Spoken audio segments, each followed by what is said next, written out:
Hi, welcome to Lies and Secrets channel. We hope you will have fun with us.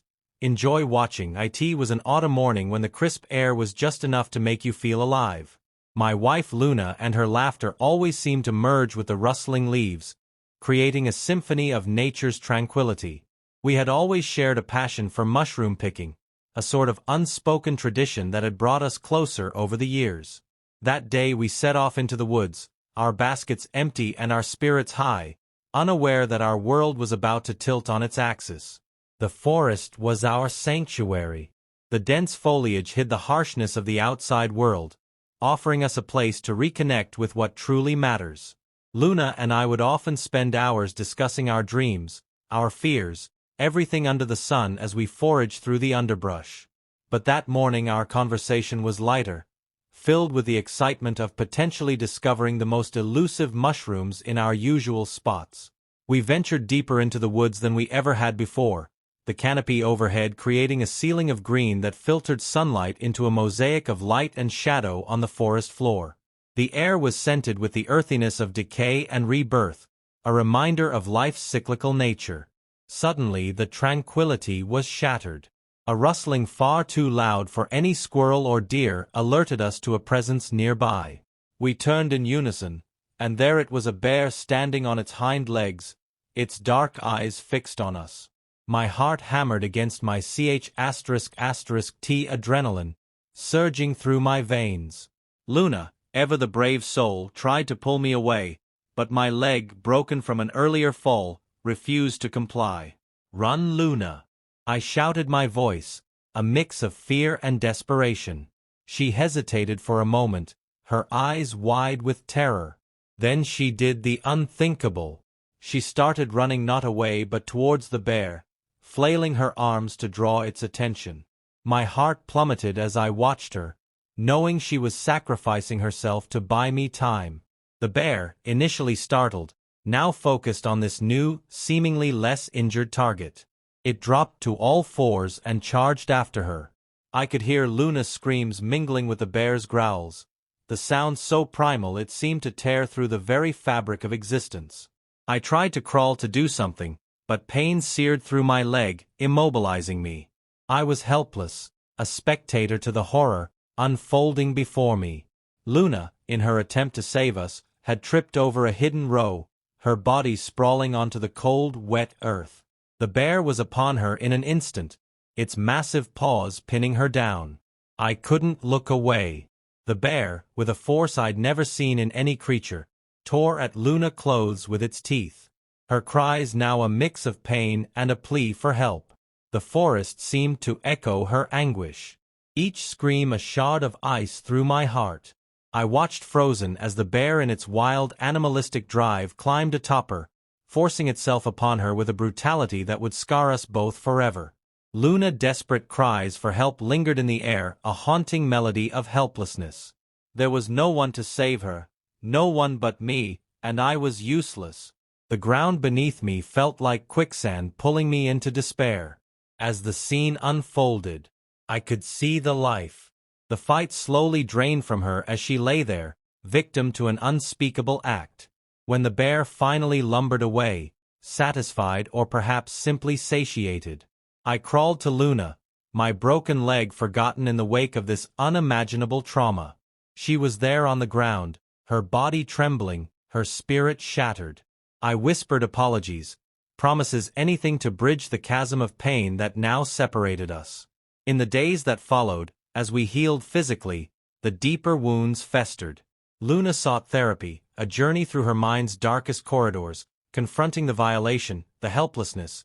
I stayed by her side not as a partner but as a guardian of her fragmented soul, knowing that the memory of that day would forever shadow our love, altering the fabric of our relationship in ways we could neither predict nor fully comprehend. This is where our story takes an unexpected turn, where love, trauma, and survival converge into a narrative that no one could have ever prepared for. But this is only the beginning of our journey. Our journey into the abyss didn't end with that brutal encounter in the woods. The horror of that day, the echo of Luna's screams, the sight of her broken on the forest floor became the backdrop of our new reality. The physical scars would heal, but the emotional wounds were vast and deep, like a canyon carved through our hearts. Weeks turned into months, and the silence between us grew.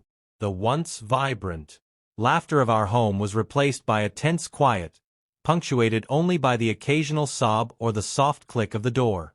As one of us sought solitude, I watched helplessly.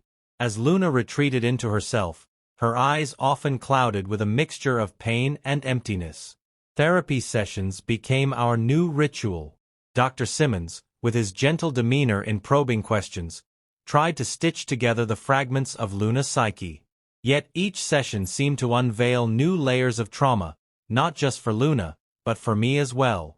I sat in the waiting room, my mind replaying the scene over and over, each time with a different ending where I could save her, where I was not the helpless bystander. One evening, as the autumn leaves began to fall outside our window, Luna spoke, her voice a whisper from the abyss. "I feel like I'm drowning. Jake, every breath I take, I see him, feel him. How do I escape this?" Her words were like knives slicing through the silence that had become our companion. I reached for her hand, my own heart heavy with guilt. "We'll get through this, Luna. I swear to you, we will. But we need to talk, really talk about that day, about everything." The conversation that followed was not easy.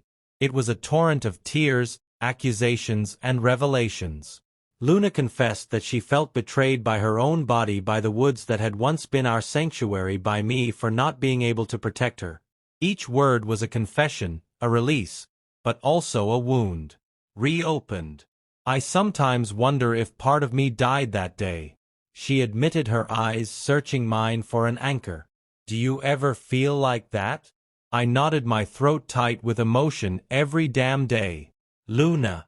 I see you and I see what was taken from us, but I also see our strength. We're survivors, aren't we?" That night we held each other, not out of desire or comfort, but out of necessity, to feel the warmth of another human soul amidst the cold fear that had engulfed us. But even in this embrace, I felt the shift, the subtle distancing. Our love, once a beacon, had become a shadow, a haunting reminder of what we had lost. The weeks that followed were a blur of therapy, silent meals, and the occasional forced smile. For the sake of appearances, friends and family tried to intrude, offering words of comfort that felt hollow against the enormity of our pain. It was during one such visit from her sister Emily that the next twist in our harrowing tale unfolded. Emily, always perceptive, noticed the unspoken tension, the way we avoided each other's gaze. "Luna, Jake, you need something, anything to heal. Have you considered moving away, a fresh start?" she suggested, her voice hopeful yet tentative. Luna's reaction was immediate, a flinch that told me her wounds were still raw. "Leave our home, leave the memories, both good and bad."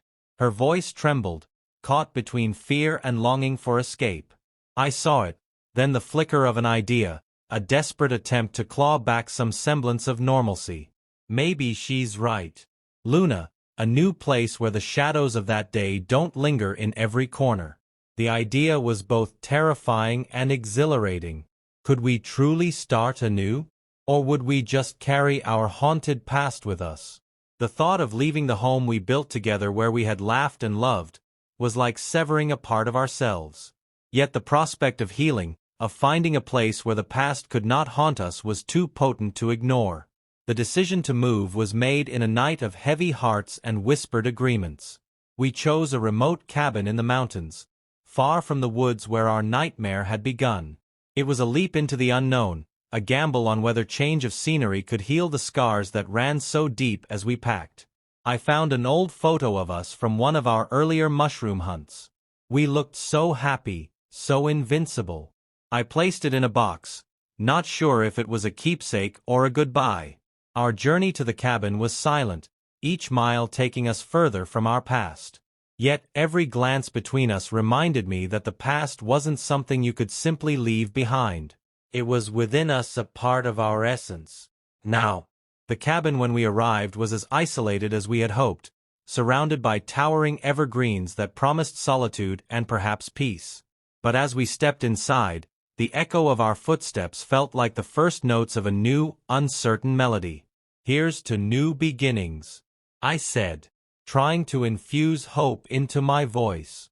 Luna looked around her face. "A mask of fragile hope to new beginnings," she echoed, but her eyes betrayed the fear that this might just be another chapter in our ongoing tragedy. And so we began anew in this remote sanctuary, with the weight of our past clinging to us like a second skin.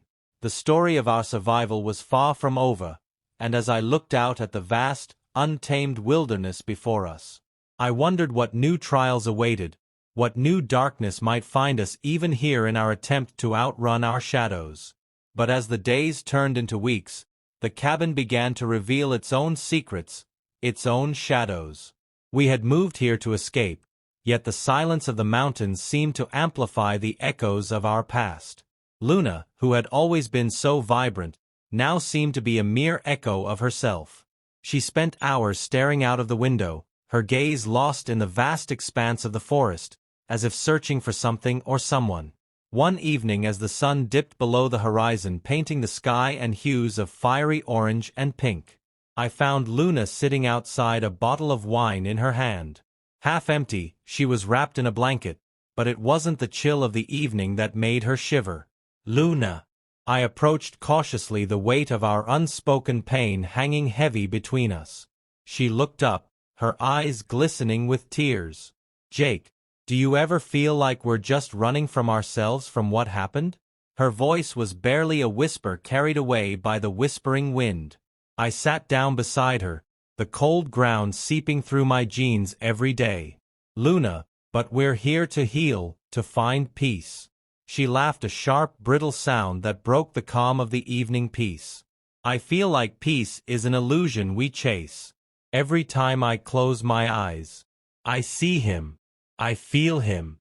How do we heal from something that haunts us even in our dreams?" The truth was, I didn't have answers. How could I? Our world had been violently uprooted and the roots of our trauma were tangled deep. "We keep trying. Luna, we keep living day by day, maybe not for peace, but for something else. Maybe for a chance to feel something different, something less painful." The conversation halted, a heavy silence settling between us. It was then in that silence that a rustling sound came from the woods, not unlike the one that had changed our lives forever. Luna's body tensed, her eyes darting towards the sound, her breath catching in her throat. My heart raced, every nerve ending, screaming and alert. Was this another bear? Or was it just the wind playing tricks on our fragile minds? I stood, my protective instincts kicking in, ready to face whatever emerged from the shadows. "Jake, wait." Luna's voice was a mix of fear and urgency. She grabbed my arm, her grip firm, pulling me back down beside her. "Not yet, let's wait. Let's see." We sat there, the tension palpable as the rustling grew louder, closer. My hand found hers and I squeezed, offering comfort or perhaps seeking it. The forest seemed to hold its breath, and then from the undergrowth emerged not a bear, but a man, ragged, lost, with eyes that mirrored our own haunted gaze. He stopped when he saw us, his expression shifting from confusion to something akin to relief. "Thank God. I thought I was alone out here," he said, his voice hoarse. Luna's grip on my hand tightened, her nails digging into my skin. I could feel the fear radiating off, the memories flooding back. But there was something else too, a flicker of empathy, a recognition of the pain in his eyes. "We're here." I managed to say, my voice steady, despite the storm inside me. "You're not alone." He took a cautious step forward and then another, as if approaching not just us but a precipice of trust. "I got lost, been wandering for days." Name's Anthony. As he spoke, I noticed the scars on his arms, not from animals but from self-inflicted wounds. Telling a story of despair. Luna, sensing my hesitation, spoke up, her voice surprisingly calm. "Come inside, Anthony. It's getting dark, and we have extra blankets and food."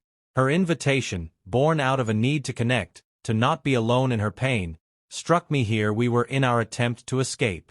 encountering a stranger whose own narrative of suffering intersected with ours. Anthony followed us into the cabin, his presence filling the space with a new kind of tension, not of fear, but of shared sorrow. We shared our story hesitantly at first, then with a desperate need to unburden ourselves. Anthony listened, his own eyes welling up as he recognized the depths of our pain, the echoes of his own. The night wore on, and as we talked, shared and drank, the lines between our stories blurred. Here in this remote cabin we were no longer just survivors of a traumatic event. We were fellow travelers on a path of healing, however uncertain. The fire crackled, casting dancing shadows on the walls as we continued to talk.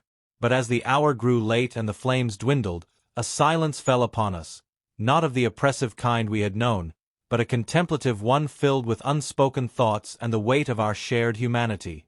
Sometimes Anthony began, his voice barely above a whisper. I wonder if the pain we carry isn't just our own, but a piece of something much larger, something that connects us all. Luna, who had been quietly listening, her eyes reflecting the dying embers, nodded. It's like we're all part of this tapestry of pain and survival, each thread woven from different experiences, but all interlinked. I watched the three of them, realizing how the isolation we sought had instead brought us into a deeper, more meaningful connection. Maybe we need to stop running from it, I said, my voice firming with resolve. Maybe we face it together. The room was quiet save for the occasional pop from the fire. Anthony looked at us, his gaze intense, as if seeing through to our very company. Do you ever think about forgiveness? He asked, his question hanging in the air like a fragile leaf in the autumn wind. Luna shifted her expression, unreadable forgiveness for what, the bare nature for being so merciless? No. Anthony clarified, his eyes dropping to the floor. Forgiveness for ourselves, for not being able to change what happened, for the guilt, for the what-ifs that haunt us. The word struck a chord within me. Forgiveness. It was an alien concept amidst the anger and despair. Yet here it was presented not as an answer but as a possibility, a light flickering in the darkness of our collective trauma. Luna's voice broke the silence, tinged with a newfound vulnerability. How do you forgive when you can't even look at yourself in the mirror without seeing the scars? Anthony reached into his pocket, pulling out a small worn notebook. I've been writing. It helps not to change what happened, but to understand, to process. He handed the notebook to Luna. Maybe you can start here. She opened it, her fingers trembling slightly as she scanned the pages, filled with raw, honest reflections of Anthony's struggle. Tears began to slip silently down her cheeks. Thank you, she whispered, her voice catching. The night stretched on, and we continued to share not just the burdens, but the small, fleeting moments of hope and connection that reminded us of the resilience of the human spirit. And so every chapter of our life, no matter how small, writes the story of who we are. Leave your opinion in the comments. Don't forget to leave a like and subscribe to the channel by activating the bell, so you don't miss any of our daily videos.